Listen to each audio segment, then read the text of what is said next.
O investigador paranormal Dan Rivera, responsável pela boneca original Annabelle, sim, aquela que inspirou os filmes, foi encontrado morto de forma inexplicável durante uma turnê para os Estados Unidos.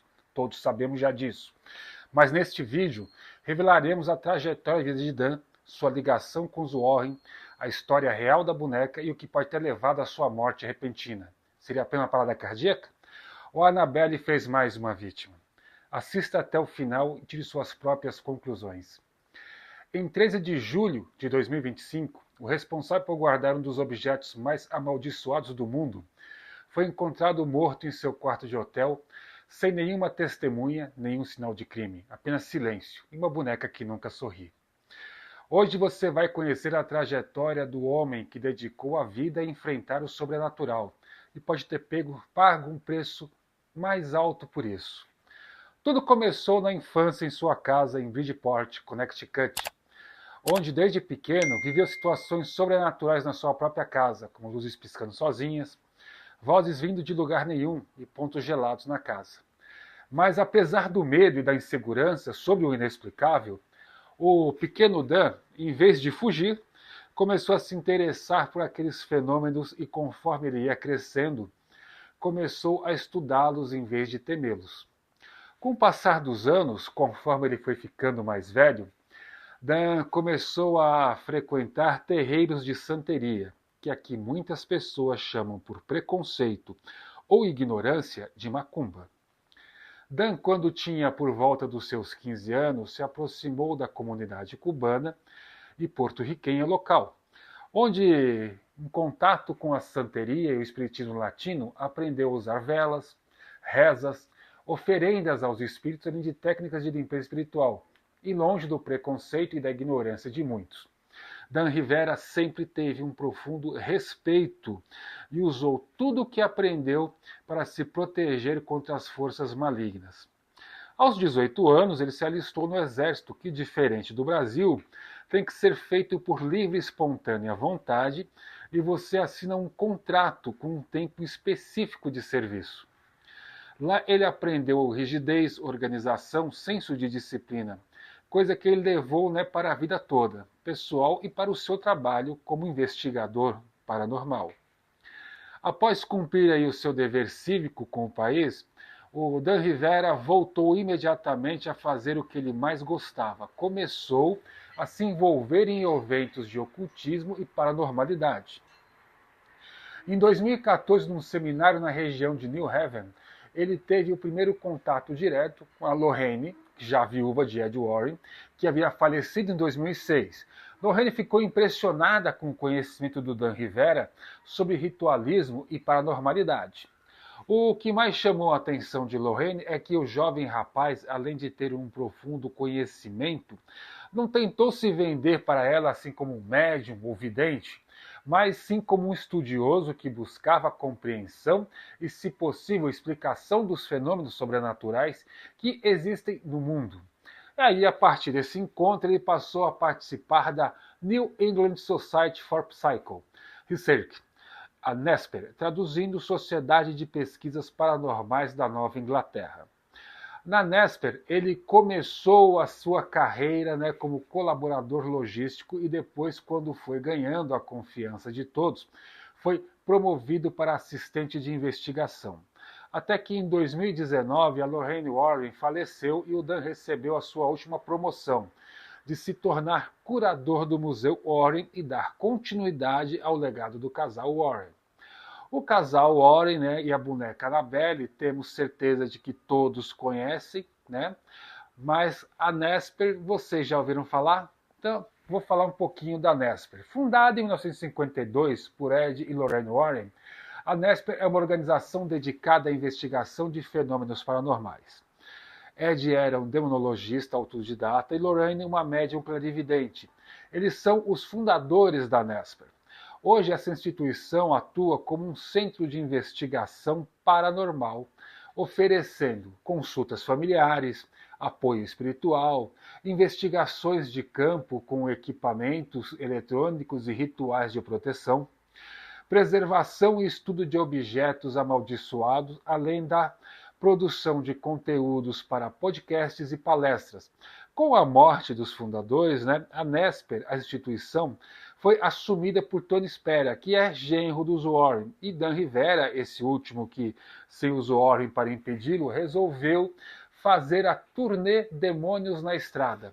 E como era organizada essa turnê? Né? A turnê percorria as principais cidades dos Estados Unidos com forte interesse por fenômenos sobrenaturais e paranormais.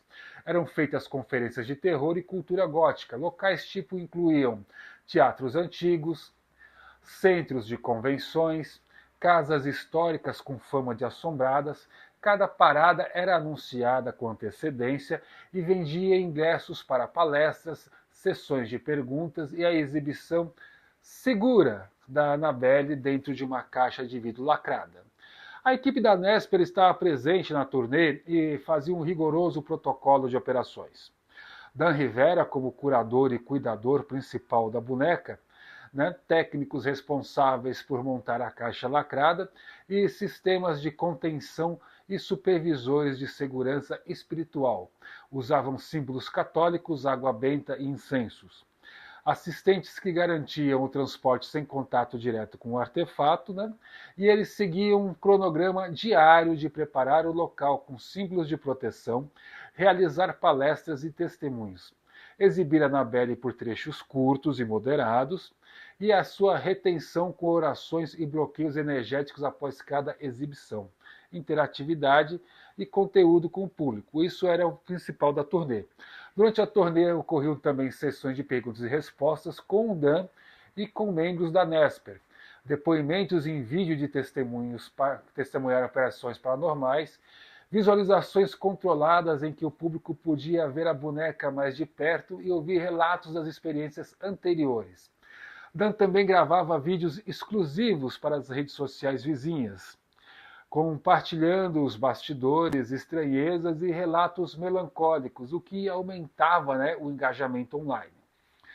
A segurança e a ética, né, dessa turnê, a Nesper mantinha regras rígidas.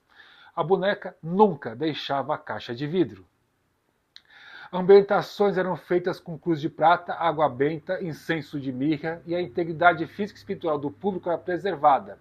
Não era permitida uma aproximação da caixa sem autorização, ou talvez, né, pagando. Existia um ritual de fechamento com orações e selagem após cada evento e em encerramento da turnê. Ao final do dia, a equipe armazenava a Annabelle em uma caixa blindada com a sua proteção ritualística, realizava uma roda de oração e fazia o translado para a próxima cidade. Geralmente acontecia à noite com escolta especializada e condições logísticas que garantiam discrição. Para fechar esse vídeo, como o Dan Rivera faleceu, o porquê as pessoas do mundo paranormal acreditam que a boneca Annabelle tem algo a ver com o fim dele. Bom, em 13 de julho, né, como já falamos, de 2025, né, a turnê Demônios na Estrada estava marcada para chegar em Gettysburg, na Pensilvânia, que por um acaso ou não, já foi muito visitada pelos Warren por causa de fenômenos paranormais. A equipe da turnê estava pronta, né, para começar a montar tudo e esperavam por Dan no saguão do hotel. E esperavam não somente porque ele era o responsável por tudo, mas por um detalhe, porque a boneca ficava no quarto junto com ele sob sua supervisão. E sendo ela a estrela dessa turnê, nada aconteceria até os dois aparecerem. Porém, o Dan Rivera não era de se atrasar e a sua demora gerou preocupação e foi pedido ao gerente do hotel que abrisse o quarto para que ele pudesse ver o que estava, né, acontecendo. E o que eles viram foi o Dan Rivera caído no chão ao lado da caixa de vidro. A Annabelle, na caixa da Annabelle, né? Então uma equipe médica foi chamada imediatamente para socorrer o Dan, mas infelizmente não havia mais nada a se fazer. E logo do legista foi parada cardíaca fulminante. Por que a Annabelle pode estar envolvida? Acredite primeiro por quê? O histórico de fenômenos fatais, que a boneca é famosa por estar associada a acidentes fatais com céticos que zombaram dela, né? Pessoas que tocaram a caixa e sofreram consequências, quedas, doenças, mortes súbitas também, interferência eletrônica, pesadelos, eventos poltergeist em ambientes próximos, Segundo, a localização é carregada. Em Gettysburg é um dos lugares mais assombrados dos Estados Unidos, palco de dezenas de milhares de mortes na Guerra Civil. A energia da cidade é considerada um portal espiritual, o que, combinado com a presença da Annabelle, pode ter amplificado os riscos ocultos. Terceiro, o comportamento estranho do Dan antes de morrer. Relatos de colegas da Nesper dizem que na noite anterior o Dan comentou, abre aspas, ela está agitada, sinto uma energia diferente hoje, fecha aspas. Essa frase reacendeu a teoria de que ele sentiu algo anormal e o que muitos acreditam ser um ataque espiritual. Quarto, coincidências sinistras. A data de 13 de julho, a cidade conhecida por mortes em massa e aparições, né? A guerra parece que aconteceu nessa data. Vítima, guardião direto do objeto mais amaldiçoado da coletânea Warren, justo nesse dia. Conclusão, enquanto a ciência aponta para uma morte súbita cardíaca, o ocultismo enxerga Dan Rivera como possível vítima da maldição cíclica da Annabelle, que parece atingir qualquer um que ouse desafiar sua zona de silêncio. Se você ficou até o final, gostou do vídeo, deixa seu like, se inscreve no canal. E se quiser saber sobre as possíveis outras vítimas da Annabelle e fenômenos que aconteceram durante a viagem, deixa nos comentários a frase "Eu quero saber mais". Se tiver bastante gente interessada, eu dou continuidade nesse tema. Muito obrigado, gente. Até a próxima.